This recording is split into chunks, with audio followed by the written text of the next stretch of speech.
The shiur is dedicated to Lili Nishmas Rachaleya Bas Rav Chaim Tzvi. We, in the last shiur, studied Perek Chav Zayin of Sefer Yirmiyahu, and here we have a clear reference to nbsp that we have to be careful not to listen to. And Perek Chav Ches, of course, is one of the most famous prokim in the Sefer.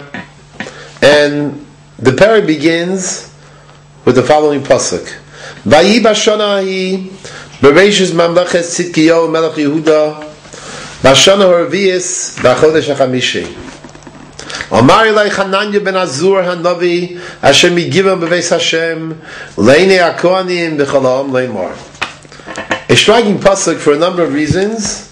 A very obvious question that's asked at the very beginning, a question that troubles Rashi, another of the Channania Mikra.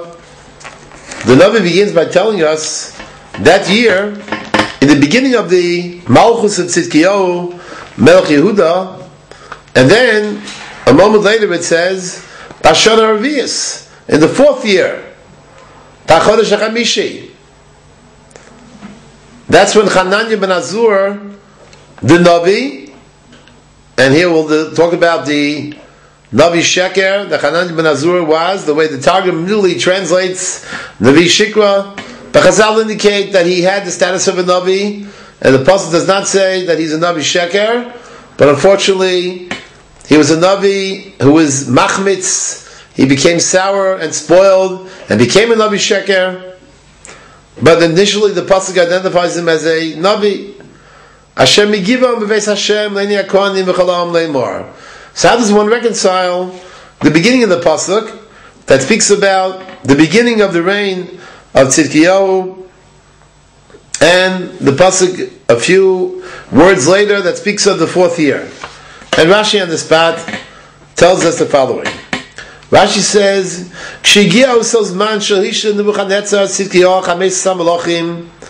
when that period of time came, this is what we discussed in last year, when Nebuchadnezzar gave Tzidkiyahu dominion over the 5 kings. As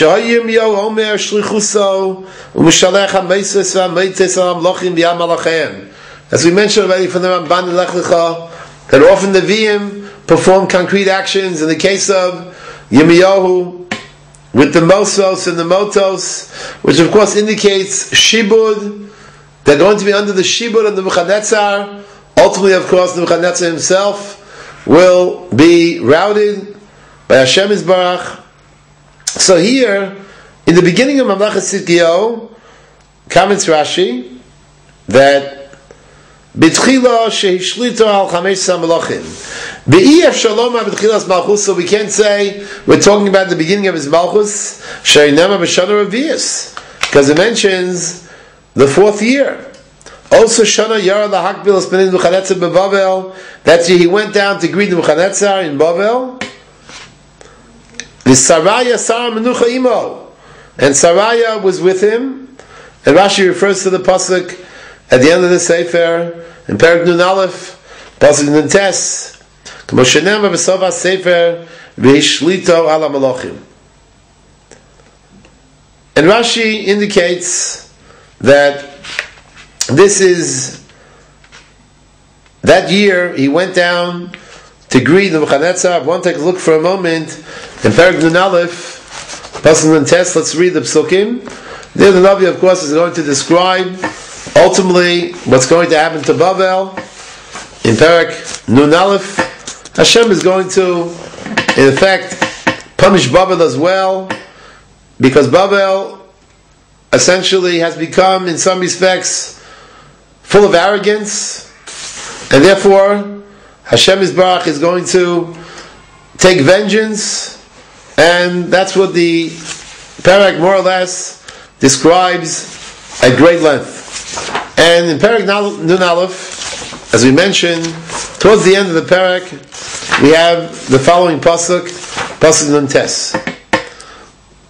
Hadavar asher tziva Yirmiyahu hanavi Esraya ben Neriya ben Machseya belechto es Tzidkiyahu melech Yehuda Bavel b'shnas haravius l'malcho Usraya Sar Menucha. So here we have a description of Sraya, who is actually the brother of Baruch ben Neriah. He is Sraya ben Neriah, and the Navi indicates that which Yirmiyahu Navi commanded him when he went with Tzidkiyahu to Melech Yehuda, to Babel, in the 4th year of his reign. And that's the reference that the Pasuk mentions over here as well in Perek Ches. So as we said, first, Channania is described as a Navi, and unquestionably, just as Yirmiyahu is a Navi, so too Channania is a Navi as well. And that's why the language in Pasuk Aleph reflects that. Omar Elai Channania ben Azor HaNavi.